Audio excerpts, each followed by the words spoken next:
இன்னும் கொஞ்சம் போடு காரம்.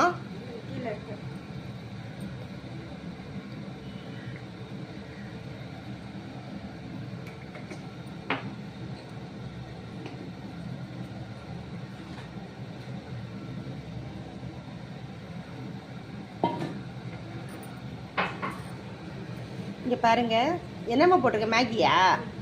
மேகி அப்புறம் பாஸ்தாவா? மேகி பாஸ்தா இது வந்து ஒரு 2 பேருக்கு சாப்பிட்லாங்க, அந்த அளவுக்கு வந்து செஞ்சுருக்கோம்.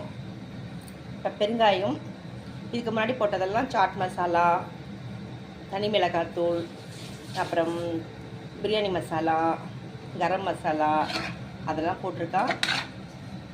ஆல்ரெடி நீ சொல்லியிருந்தா நான் வீடியோ எடுத்துருப்பேன்ல.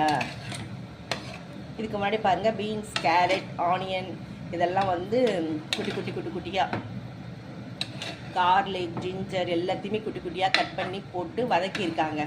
நான் இப்போ தாங்க வந்த வீடியோ எடுக்கிறதுக்கு, நான் பார்க்கவே இல்லை. இவ சமையல் செய்கிறா, என் பொண்ணு தாங்க செய்கிறா. சூப்பராக இருக்கு பாருங்கள், பயங்கர கலர்ஃபுல்லாக இருக்குது. அப்புறம் பெருங்காயத்தூள் எல்லாமே போட்டாங்க அவன். பார்த்து கீழே கொட்டுது, பொறுமையா அது விட்டுரு விட்டுரு விட்டுரு விட்டுரு விட்டுரு பட்டது விட்டுரு, அப்புறம் பார்த்துக்கலாம்.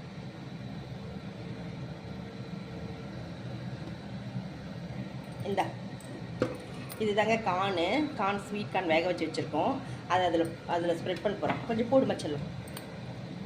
இங்கே பாருங்கள், உங்களுக்கு எவ்வளோ வேணுமோ ஸ்வீட்டுக்கு தகுந்த மாதிரி. காரம் ஆல்ரெடி சில்லிஸ் போட்டிருக்கியா? க்ரீன் சில்லிஸு, பச்சை மிளகாய் ஏற்கனவே குட்டி குட்டியாக சாப் பண்ணி போட்டிருக்காங்க.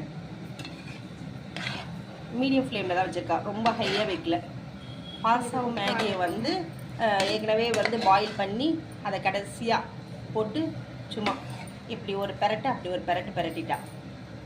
இப்போ நம்ம போட்டிருக்க காரம்லாம் மிங்கிள் ஆகணும், அதனால்